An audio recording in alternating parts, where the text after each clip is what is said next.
Rechazada por su propio pueblo, fue entregada en matrimonio a un guerrero salvaje al que todos temían, sin imaginar que la horrible verdad que él ocultaba bajo su ropa transformaría su trágico destino en la historia de amor más grande que el desierto jamás conoció. El polvo de Chihuahua era una criatura viva, de color ocre y sabor amargo, que se aferraba a la piel de Isadora como una segunda mortaja. Ella caminaba con los hombros encorvados, no por el peso del cántaro de agua, sino por la carga de las miradas que la seguían, afiladas como fragmentos de vidrio, en aquel pueblo olvidado por Dios y por los hombres, en la frontera donde México sangraba en su guerra contra los Ndé. Ser hija de madre soltera era cargar una mancha indeleble en el alma. Sin dote, sin honra, su futuro se dibujaba en apenas dos caminos sombríos: la servidumbre a cambio de un techo o la vergüenza vendida por algunas monedas en las noches cálidas y desesperadas. A sus 20 años, Isadora ya se sentía vieja, gastada por la soledad y por la convicción silenciosa, martillada en su mente desde la infancia, de que no era digna de nada más que de las sobras, del desprecio, del silencio. Fue dentro de la pequeña iglesia de adobe, donde el aire olía a cera derretida y a pecados no perdonados, que el padre Mateo le ofreció un tercer camino, el más impensable de todos. Sus palabras salieron vacilantes, pesadas por la culpa y la piedad. Había un hombre, un guerrero apache, que vivía aislado en las colinas, un espectro temido cuyas tierras nadie se atrevía a cruzar. Él buscaba una esposa, y el padre, en un acto de compasión desesperada, pensó en ella. La propuesta quedó flotando en el aire denso del confesionario como una blasfemia: casarse con un bárbaro, uno de los salvajes que atormentaban las pesadillas de los niños y las historias contadas por los hombres alrededor de las fogatas. Para el pueblo, sería la confirmación de su impureza, una traición a su gente. Para Isadora, sin embargo, en aquel instante de shock y pavor, sonó como una llave para una jaula diferente, quizás más peligrosa, pero aún así, una salida. La boda fue una ceremonia austera, un murmullo de latín en la iglesia vacía, sellado no con un beso, sino con un asentimiento de cabeza.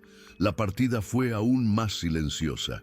Isadora siguió a Yuma fuera del pueblo sin mirar atrás, sintiendo las cortinas cerrarse y las puertas atrancarse a su paso.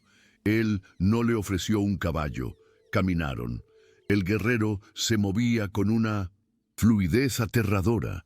Sus pies parecían conocer cada piedra y cada espina de aquel suelo, castigado por el sol. No hablaba, y el silencio que se extendía entre ellos era más vasto e intimidante que el desierto a su alrededor. Isadora, acostumbrada al zumbido de la maledicencia, encontró en aquella quietud un nuevo tipo de miedo. Era un silencio que la obligaba a escuchar su propio corazón, martillando, a sentir el sudor corriendo por su espalda y a confrontar la enormidad de su decisión a cada paso, dado hacia lo desconocido. Tras horas de una caminata que la dejó exhausta y con los pies sangrando, llegaron. El hogar de Yuma no era una tienda improvisada o una cueva sucia, como las historias la hicieron imaginar. Era una pequeña morada de adobe y piedra, construida con ingenio en la grieta de un pequeño cañón, casi invisible contra el paisaje rocoso. Dentro, el aire era fresco y sombrío. Todo era de una simplicidad austera, pero impecablemente organizado. Pieles de animales servían de lecho.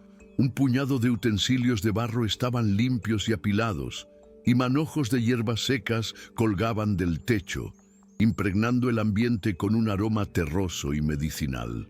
No había señales de la barbarie que le habían prometido, solo el orden funcional de un hombre que vivía en comunión y en guerra con la soledad. Isadora permaneció de pie en la entrada, con el cuerpo adolorido, la mente girando para intentar comprender el abismo entre el monstruo de su imaginación y el entorno de aquel hombre silencioso. Los primeros días se desarrollaron en un silencio denso y funcional. Isadora, por instinto de supervivencia y por costumbre, asumió las tareas que conocía. Molía el maíz en la piedra lisa, mantenía el fuego bajo y constante, y lavaba las pocas vasijas de barro con el agua escasa que Yuma traía de un manantial escondido.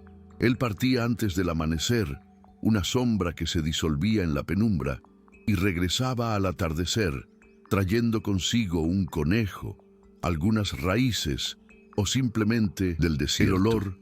Comían en silencio, sentados en lados opuestos de la fogata, cuyas llamas danzantes eran lo único que se atrevía a moverse libremente entre ellos. Isadora lo observaba por encima del borde de su tazón, notando la economía de sus movimientos, la forma en que sus ojos barrían constantemente el horizonte, la manera en que cuidaba sus armas con una reverencia que rozaba lo sagrado. Era un hombre contenido, un universo de violencia y disciplina contenido en una piel silenciosa. Tarde, mientras intentaba remendar una de sus sandalias gastadas, la aguja de hueso se le escapó y le perforó profundamente la palma de la mano. Ella sofocó un grito, mordiéndose el labio con fuerza, acostumbrada a esconder sus dolores. La sangre brotó, oscura y espesa, manchando el cuero. Yuma, que estaba al otro lado del refugio afilando un cuchillo, se detuvo. El sonido de la piedra de afilar cesó. Se levantó y antes de que Isadora pudiera retroceder, se arrodilló frente a ella. Con una delicadeza que contradecía sus manos callosas de guerrero, tomó la mano de ella, examinando la herida con una concentración absoluta. Sin una palabra, tomó un puñado de hojas de una pequeña bolsa de cuero, las masticó hasta formar una pasta y aplicó la cataplasma sobre el corte. Su tacto fue breve, práctico, pero el gesto la conmovió profundamente. Fue el primer acto de cuidado que había recibido en años y vino de la fuente más improbable. La comunicación entre ellos comenzó no con palabras, sino con la tierra bajo sus pies. Yuma empezó a llevarla consigo en sus salidas cortas, enseñándole a leer el desierto como un libro sagrado. Él no hablaba, mostraba. Con un gesto, indicaba la flor del cactus de barril que prometía agua, o las hojas del agave que, preparadas correctamente, podían comerse. Le enseñó a identificar el rastro de un coyote, a distinguir el canto del pájaro que anunciaba la proximidad de un depredador y a encontrar el camino de regreso a casa observando la inclinación de las sombras en las rocas. Isadora, que siempre había visto aquel paisaje como un enemigo árido y monocromático, comenzó a percibir sus colores, sus secretos, su pulso. A través de las lecciones silenciosas de Yuma, aprendía no solo a sobrevivir, sino a pertenecer, y en cada gesto, en cada conocimiento compartido, veía un respeto que nadie jamás le había dado. Una noche, la quietud del refugio fue rota por un sonido gutural, un sollozo de dolor que rasgó el velo del sueño. Isadora se sentó, con el corazón desbocado. A la luz tenue de las brasas, vio a Yuma. No era el guerrero impasible, sino un hombre ahogándose en una pesadilla. Su cuerpo se retorcía, los puños cerrados con tanta fuerza que los nudillos estaban blancos. Sudaba profusamente y de sus labios escapaban palabras fragmentadas en su propia lengua. Un torrente de agonía que ella no entendía, pero que sentía en su alma. Ella permaneció inmóvil, paralizada por una mezcla de miedo y una compasión abrumadora. Verlo así, tan vulnerable, tan quebrado por un terror invisible, fue más revelador que cualquier conversación. El silencio que él mantenía durante el día no era vacío, se dio cuenta. Era una muralla erigida para contener aquel infierno que rugía por dentro. A la mañana siguiente, el aire estaba pesado con las palabras no dichas de la noche anterior. Yuma estaba más retraído de lo normal, su postura rígida, la mirada fija en un punto distante, más allá de la entrada del refugio, como si vigilara la llegada de un enemigo que ya vivía dentro de él. Había una vergüenza frágil en su inmovilidad, la vergüenza de un hombre fuerte cuya debilidad había sido presenciada. Isadora sintió el abismo entre ellos, pero por primera vez no fue el miedo lo que la movió, sino un impulso desconocido de tender un puente. Después de preparar la comida de la mañana, una pasta rala de maíz, no se sentó a comer en su lugar habitual. En vez de eso, caminó hacia él y le extendió el tazón. Fue un gesto simple, el más simple en todos, pero que rompía la rutina de silencio y distancia. Él la miró, y por una fracción de segundo, la muralla en sus ojos vaciló, revelando un destello de sorpresa antes de que aceptara la ofrenda. Con el paso de las semanas, la necesidad los empujó más allá de su santuario aislado. Necesitaban sal, un cuchillo nuevo para reemplazar el que Yuma había roto y una cobija más gruesa para las noches que se volvían cada vez más frías. Isadora insistió en ir al pueblo sola, argumentando que su presencia, aunque despreciada, era menos provocadora que la de él. Al rehacer el camino de regreso, el polvo y el calor le parecieron extraños, hostiles de una nueva manera. Las calles que antes eran todo su mundo, ahora parecían estrechas y los rostros torcidos por el prejuicio. Una mujer escupió en el suelo a su paso, un hombre la llamó India Blanca. Las palabras que antes la habrían hecho encogerse, ahora encendían una brasa de desafío en su pecho. Ya no era solo la paria del pueblo, pertenecía a otro lugar, a otra persona. Aquel odio ya no era solo sobre ella, era un ataque hacia él, y se encontró defendiéndolo en su silencio, con la cabeza erguida. Cargando el saco de provisiones, Isadora dejó atrás el zumbido de odio del pueblo y apresuró el paso hacia las colinas. Cada paso lejos de aquellas calles polvorientas era un paso hacia un silencio que ahora comprendía como paz. El sol de la tarde comenzaba a descender, pintando las rocas con tonos de fuego y sangre, cuando finalmente divisó la entrada del cañón y lo vio.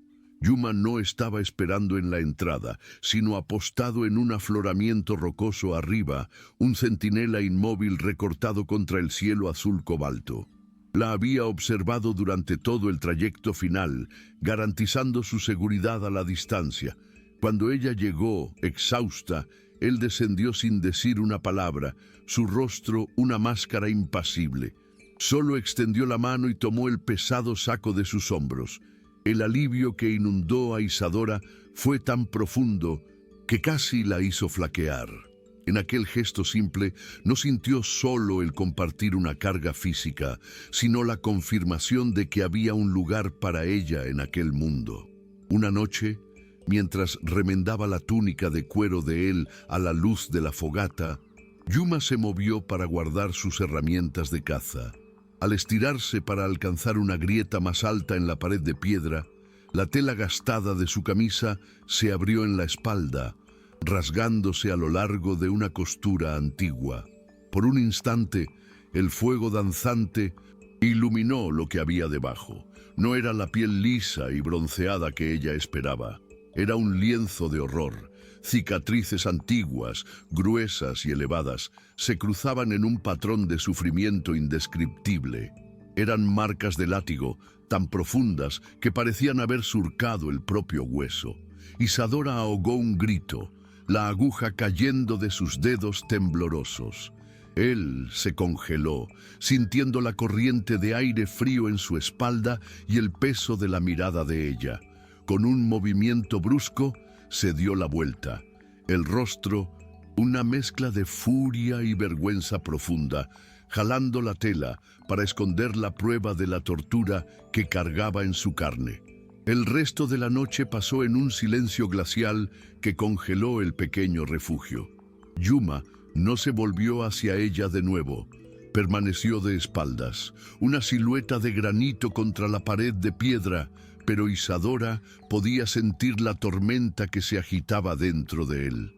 La vergüenza irradiaba de él en olas, una energía tan palpable como el calor del fuego que moría lentamente entre ellos.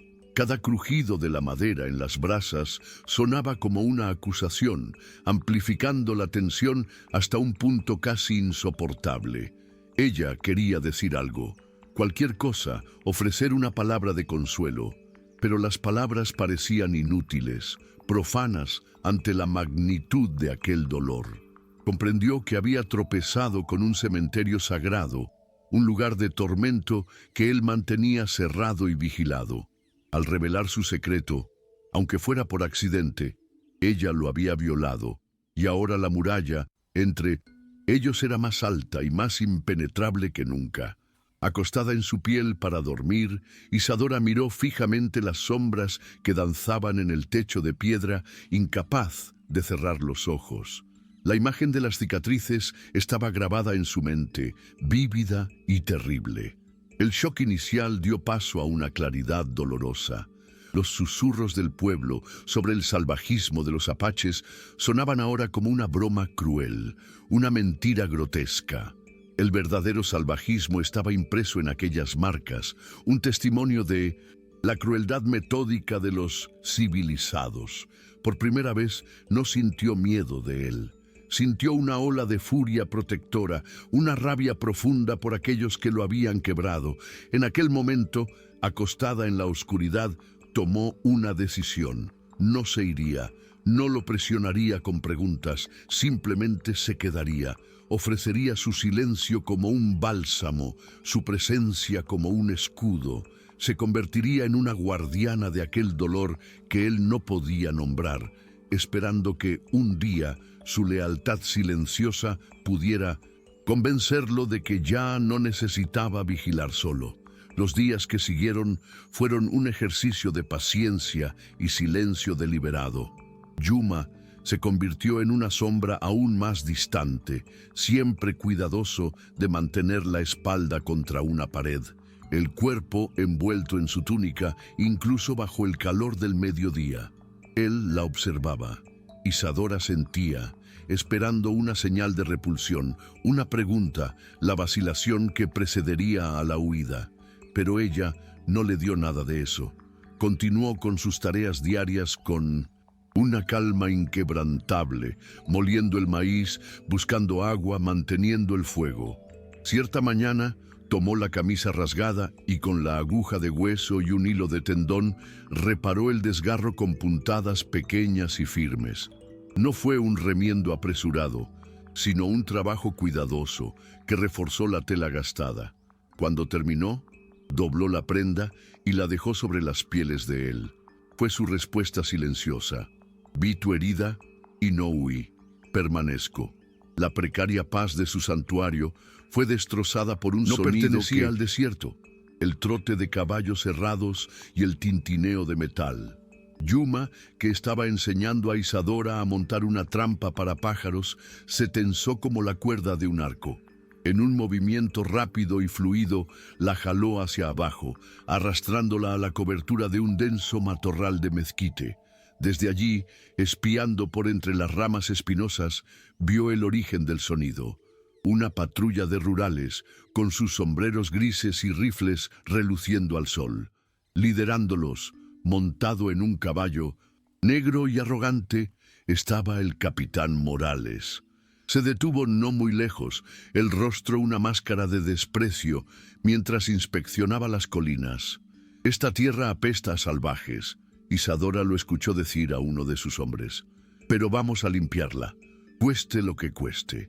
En aquel instante, la amenaza dejó de ser una historia y adquirió un rostro, un nombre y una voz cruel.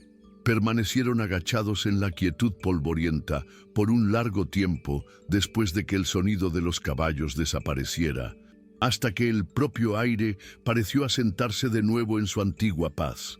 Yuma soltó el brazo de ella lentamente, pero el calor de su tacto permaneció en la piel de Isadora, una marca de protección. Se irguió, no con la fluidez habitual, sino con la rigidez de una furia contenida. Sus ojos, que por días la habían evitado, ahora la encontraron con una intensidad que la clavó en el lugar. El polvo, el miedo, el mundo entero pareció retroceder cuando él finalmente rompió su largo y torturado silencio. Su voz, cuando llegó, era grave y áspera, como piedras frotándose en el fondo de un río seco. «Isadora», dijo, y escuchar su nombre en los labios de él fue un shock y una caricia. «Volverán, por mí». No era una predicción, era una certeza, y en ese «por mí» la incluyó en su destino, transformándolos de dos solitarios en una unidad sitiada. Esa noche, la fogata parecía arder con más urgencia, lanzando sombras largas y temblorosas que danzaban como fantasmas. El silencio había regresado, pero era un silencio diferente, preñado de palabras. Fue Yuma quien lo rompió de nuevo, los ojos fijos en las llamas como si leyera en ellas su propia historia. No contó una narrativa, sino que ofreció fragmentos, trozos de vidrio de una memoria destrozada. Habló de una aldea dormida, del olor a humo y del grito de su madre. Mencionó a hombres con sombreros grises como los de Morales, que cazaban no por guerra, sino por deporte y por oro. Habló de haber sido arrastrado a un niño, lejos de todo lo que conocía. Cada palabra era una piedra arrancada de un muro dentro de él, e Isadora las recibió en silencio, comprendiendo que estaba presenciando un acto de valentía más grande que cualquier batalla, el intento de un hombre de nombrar lo indecible. Continuó, la voz ahora un susurro ronco, como si las propias palabras lo hirieran al salir. Contó que no fue llevado a un fuerte militar o a una prisión. Los hombres lo vendieron, como se vende un animal, a un hacendado rico, un hombre poderoso cuyas tierras se extendían por leguas y que coleccionaba curiosidades exóticas. En aquella hacienda no era un prisionero, era un objeto, un salvaje en una jaula para entretenimiento de los visitantes. Pero lo peor no fue el hambre, ni las cadenas, ni las risas crueles. Lo peor fue el día en que lo arrastraron al corral, bajo el sol abrasador, con el ganado mugiendo alrededor. Dejó de hablar, el cuerpo temblando con el recuerdo. Levantó una mano temblorosa y se tocó el propio pecho, sobre la tela de la túnica, para demostrar que yo era de su propiedad, dijo con voz ahogada, la vergüenza finalmente quebrando su voz. Me marcaron, con el fierro para marcar ganado, para que nunca olvidara mi lugar. El horror de aquellas palabras le robó el aire de los pulmones a Isadora. El salvajismo que tanto había temido no estaba en él, sino en aquellos que se decían hombres de bien. Lágrimas silenciosas corrieron por su rostro, lágrimas de rabia, de dolor, de una compasión tan profunda que parecía partir su propio pecho. Yuma se encogió, esperando el golpe final de la repulsión de ella, el veredicto de que él era, de hecho, menos que humano. Pero Isadora no retrocedió. En vez de eso, avanzó, se arrodilló frente a él y con una ternura infinita posó la mano sobre el pecho de él, en el lugar exacto que él había tocado. No dijo nada, solo lo tocó, un gesto que atravesó años de dolor, que decía: veo tu humanidad, la honro. Su conexión, forjada en el fuego del sufrimiento, inquebrantable, se volvía... Si te estás emocionando con esta historia de resiliencia y empatía, compártela o deja tu comentario para apoyar más relatos como este. La confesión nocturna no los hundió en la desesperación. Por el contrario, forjó en ellos una nueva y afilada determinación. Al amanecer, una complicidad funcional reemplazó la antigua vacilación. Yuma ya no se movía como un lobo solitario. Ahora la incluía en sus preparativos, mostrándole las rutas de escape menos obvias a través de las grietas en las rocas y cómo usar el sol y las sombras para esconderse. Le entregó un pequeño cuchillo, guiando sus manos para que sintiera el peso y el equilibrio de la hoja, enseñándole no a luchar, sino a defenderse, a cortar cuerdas, a sobrevivir. Isadora, por su parte, trabajaba con una eficiencia silenciosa, preparando pequeñas bolsas de cuero con maíz seco, carne seca y hierbas medicinales, anticipando la necesidad de una huida rápida. Se movían en armonía, dos cuerpos con un único propósito, sus miradas cruzándose en breves instantes de total comprensión, más elocuentes que cualquier diálogo. Mientras tanto, en el pueblo, la sombra del capitán Morales se extendía, oscura y fría. Acordonó al padre Mateo en la sacristía el olor a incienso viejo mezclado con su aura de amenaza. Morales no levantó la voz. Su poder residía en su calma depredadora, en sus preguntas suaves que sonaban como el chasquido de un látigo. Habló de su deber de pacificar la frontera, de extirpar la plaga apache. Mencionó el matrimonio arreglado, la muchacha manchada, entregada a un fantasma de las colinas. Sugirió que ayudar a un enemigo del Estado era lo mismo que traición, un pecado que ni Dios perdonaría fácilmente. El padre sudaba, el rosario en sus manos temblaba. Negó saber nada, pero sus ojos asustados y su tartamudeo eran una confesión. Morales sonrió, una sonrisa fina y cruel. No necesitaba una respuesta ese día. Había plantado la semilla del miedo y sabía que germinaría. Los días se transformaron en un largo y tenso ejercicio de vigilancia. La paz de su refugio había sido violada, reemplazada por una constante sensación de peligro. El mundo se encogió, convirtiéndose en el espacio entre una roca y otra. El silencio entre el silbido del viento y el posible sonido de una bota pisando una rama. Yuma pasaba horas inmóvil en puntos de observación, sus músculos tensos, los ojos barriendo cada sombra en movimiento. Más de una vez, la despertó en medio de la noche, labios, un dedo, y pasaron el resto de la madrugada acurrucados en una grieta oscura y fría, mientras el sonido distante de una patrulla resonaba por el cañón. Isadora aprendió a vivir con el sabor metálico del miedo en la boca, pero también aprendió a confiar en los instintos de Yuma, a moverse cuando él se movía, a quedarse inmóvil cuando él lo hacía, sus ritmos ahora perfectamente sincronizados por la amenaza compartida. En una de esas noches, escondidos en una pequeña gruta lejos de su refugio, el frío cortante de la sierra los obligó a sentarse juntos bajo la única cobija que trajeron. El miedo era una tercera presencia allí, palpable en la oscuridad. Isadora temblaba, no solo de frío, sino de agotamiento y pavor. Sintiendo su temblor, Yuma la acercó más, el gesto práctico, pero innegablemente protector. El calor de su cuerpo era un ancla en la oscuridad. Entonces, en un movimiento lento y vacilante, levantó la mano y apartó un mechón de cabello de la cara de ella, sus dedos callosos, rozando su mejilla con una suavidad que la hizo contener la respiración. No hubo palabras, no era necesario. En aquel toque, en medio de la inminencia de la muerte, había una declaración de pertenencia, un reconocimiento silencioso de que, en aquel mundo cruel, se habían convertido en el único puerto seguro el uno para el otro.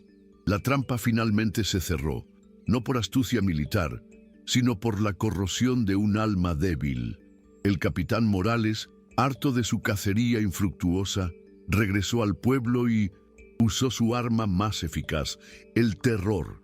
No necesitó torturar al padre Mateo con hierro y fuego, lo torturó con palabras, amenazando con acusarlo de traición y herejía, prometiendo que la pequeña iglesia de adobe sería la primera en arder. Quebrado, el padre cedió. En una mañana clara e implacable, Yuma, desde su puesto de vigía, vio la columna de polvo acercándose. Y al frente de los rurales, tropezando como un animal llevado al matadero, con el rostro bañado en sudor y lágrimas de vergüenza, estaba el padre Mateo. No miraba hacia las colinas, mantenía los ojos clavados en el suelo, pero su cuerpo tembloroso era una brújula que apuntaba directamente a su refugio.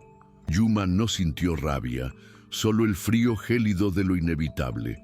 El ataque no comenzó con una advertencia, sino con el silencio súbito de la naturaleza. Los pájaros se callaron, el zumbido de los insectos cesó.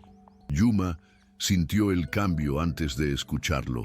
Agarró a Isadora, lanzándola al fondo del refugio, un segundo antes de que el mundo explotara en sonido. El primer disparo de rifle resonó, la bala golpeando la roca junto a la entrada y desintegrándose en un rocío de polvo y plomo. Pronto, otros siguieron, una andanada de disparos que los atrapó dentro de su casa, transformando el santuario en una trampa mortal. Desde afuera la voz del capitán Morales retumbó por el cañón, llena de una satisfacción cruel. «Apache, ríndete y tal vez deje que los buitres tengan lo que quede de ti. Entrega a la mujer y nosotros la rescataremos de su cautiverio». La palabra rescate sonó como una sentencia de muerte y ambos supieron que no habría rendición, solo el final. El polvo y el humo de la pólvora llenaban el pequeño refugio, sofocando el aire. Afuera, los disparos continuaban, salpicados por los gritos de los hombres de Morales. En medio del caos, Yuma era un centro de calma letal.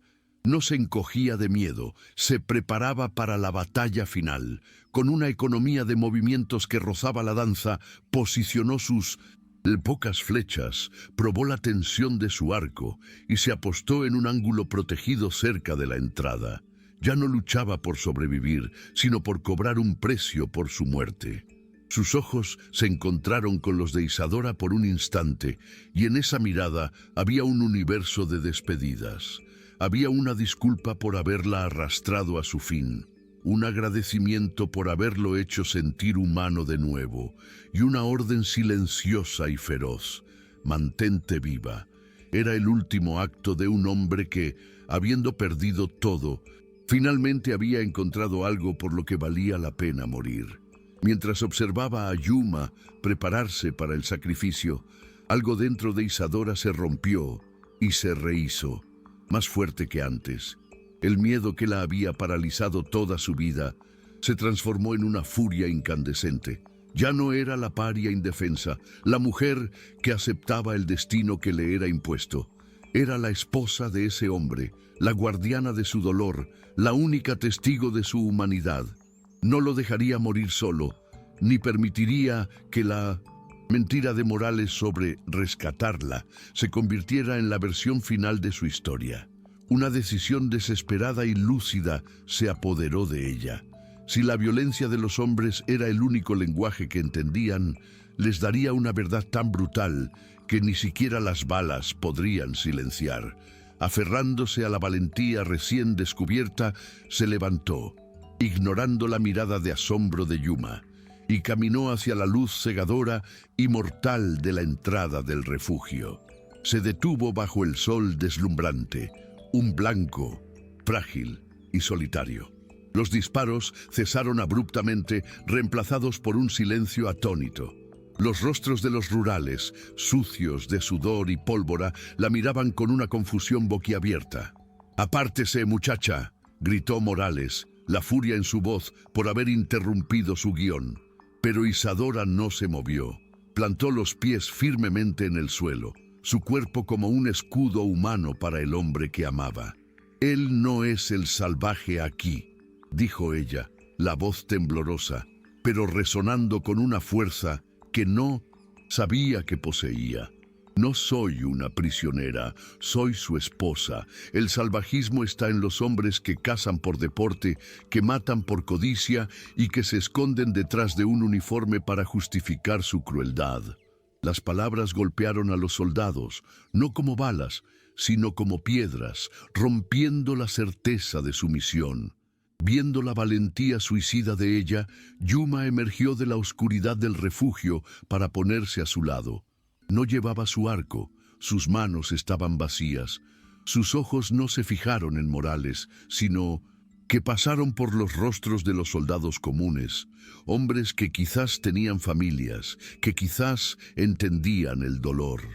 Entonces, en un acto de desafío final y absoluto, agarró el frente de su túnica gastada con ambas manos y la rasgó de arriba a abajo. El sonido de la tela partiéndose fue el único ruido en el cañón. Bajo la luz implacable del sol, expuso su torso. La respiración colectiva de los hombres fue un silbido de horror. El mapa de cicatrices de látigo era impactante, pero fueron otras marcas las que silenciaron el mundo. En su pecho y en su hombro, grabadas profundamente en la carne, estaban las marcas de ganado, inconfundibles y grotescas. No dijo una palabra, solo se quedó allí, su cuerpo una acusación, un testimonio de la verdadera barbarie de aquella tierra. El silencio que siguió fue más pesado que cualquier roca. Los rurales, hombres acostumbrados a la brutalidad, miraban el torso de Yuma y luego sus propias manos, como si el arma que sostenían estuviera de repente sucia, manchada por la misma crueldad. Un soldado, un muchacho joven con el rostro aún imberbe, murmuró: «Virgen Santísima», e hizo la señal de la cruz. Otro bajó lentamente su rifle, la mirada fija en el suelo, incapaz de enfrentar la escena. No eran monstruos, se dio cuenta Isadora. Eran solo hombres siguiendo órdenes, y la orden de matar a ese hombre ahora parecía una blasfemia. «Disparen, cobardes», gritó Morales, la voz estridente de furia al ver su autoridad desintegrarse. «Es una orden», pero sus palabras murieron en el aire.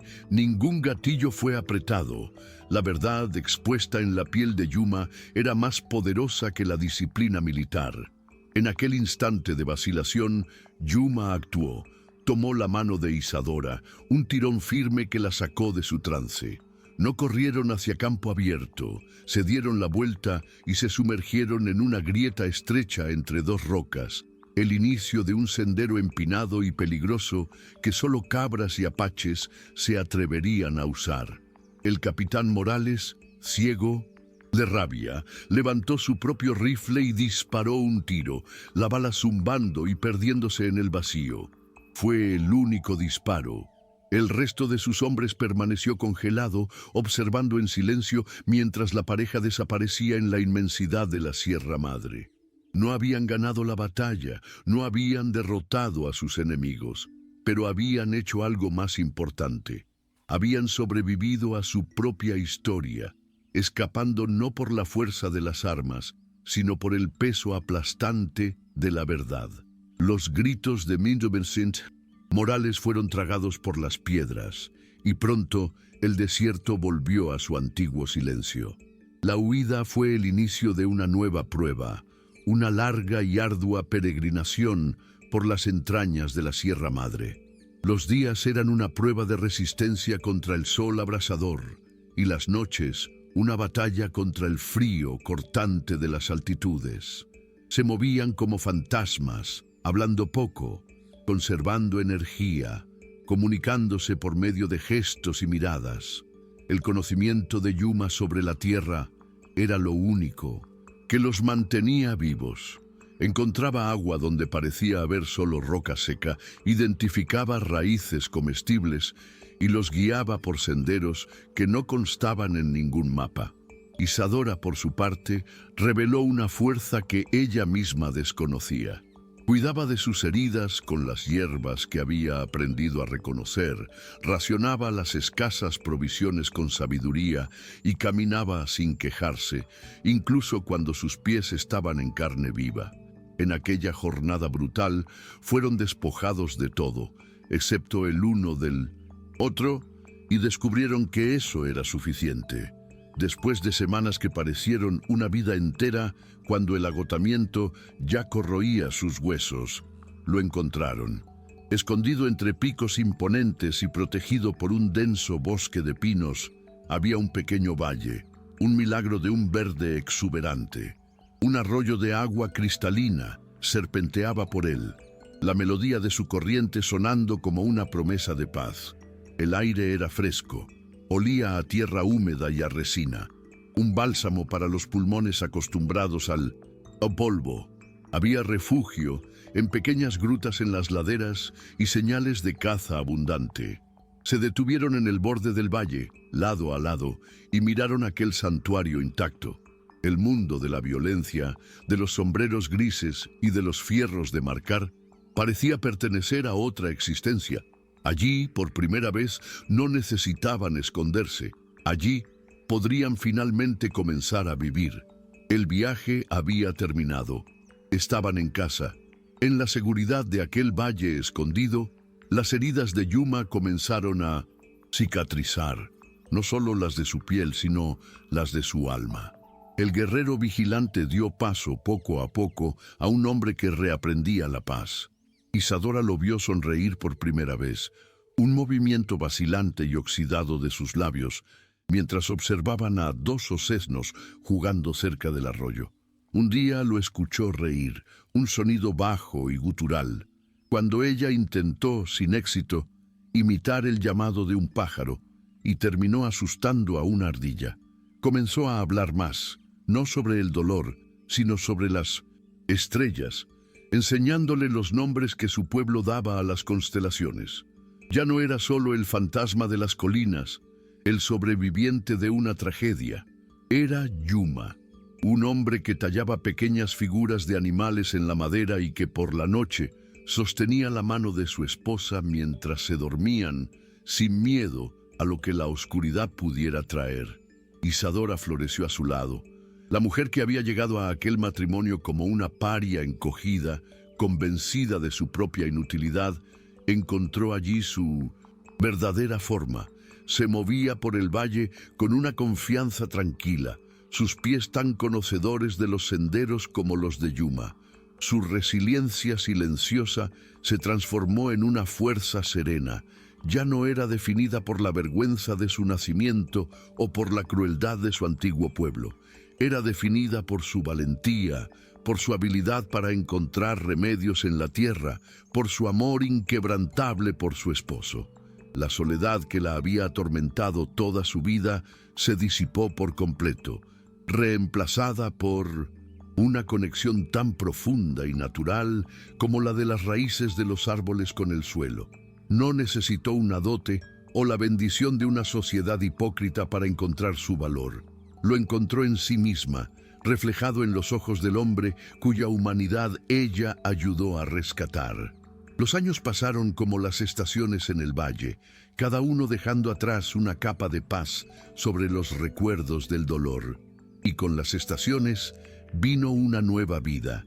Isadora dio a luz a un niño, un pequeño con los ojos observadores de ella y el cabello negro y espeso de Yuma. Creció bañado por el sol y por el sonido del arroyo, su risa un eco de esperanza en el santuario de sus padres. Yuma, el guerrero que se había preparado para la muerte, se convirtió en un padre cuya mayor batalla era enseñar a su hijo a tallar madera o a seguir el vuelo de un águila. Verlo con el niño sobre los hombros, señalando las maravillas del valle, era presenciar la más completa de las transformaciones. El ciclo de violencia que lo había marcado desde la infancia se había roto, reemplazado por un legado de ternura, enseñado en el lenguaje silencioso del mundo natural que llamaban hogar. Un día, mientras Yuma se bañaba en el arroyo, el hijo, con la curiosidad inocente de los niños, tocó con sus pequeños dedos las cicatrices en su espalda. «¿Qué son estas líneas, papá?», preguntó. Años antes, tal toque lo habría hecho ponerse rígido de vergüenza. Ahora no se movió. Solo tomó la mano del niño y la sostuvo con gentileza. Sus ojos se encontraron con los de Isadora, que observaba desde la orilla, y en la mirada que compartieron había un océano de historia, dolor y redención. «Son mapas, hijo mío», dijo Yuma, la voz calmada y firme. «Muestran el largo camino que recorrí para encontrarte». En ese momento, las marcas de su tortura fueron finalmente resignificadas. Ya no eran símbolos de su deshumanización, sino hitos de un viaje de supervivencia, testigos de la resiliencia de un hombre que atravesó el infierno y encontró, del Otro lado, el paraíso en los brazos de su familia. Al atardecer, la pequeña familia se reunía en la ladera, observando las sombras alargarse sobre su reino de paz. La historia de Isadora y Yuma no cambió el curso de la guerra, ni borró el odio del corazón de los hombres más allá de las montañas. La crueldad y la codicia ciertamente continuaron su avance implacable sobre la tierra, pero ellos habían conquistado algo más raro y precioso. Probaron que la verdadera civilización no reside en ciudades, ejércitos o en aquellos que dictan las reglas, sino en la valentía de un ser humano para ver el alma de otro, para extender la mano en medio del fuego y construir juntos un pequeño mundo donde la empatía pudiera respirar. Su legado no sería escrito en libros, sino en la quietud de aquel valle, una leyenda susurrada solo por el viento que atravesaba los pinos de la Sierra Madre. Si esta trayectoria te inspiró, suscríbete al canal para no perderte ninguna historia y comparte este video para ayudar a más personas a conocer relatos de superación que nos recuerdan la fuerza del espíritu humano. Tu participación es lo que nos mueve a continuar. Y para saber hasta dónde pueden llegar estas historias, cuéntanos en los comentarios desde qué ciudad o país nos estás acompañando. Queremos conocer mucho a nuestra comunidad. Muchas gracias por ver y por ser parte de todo esto.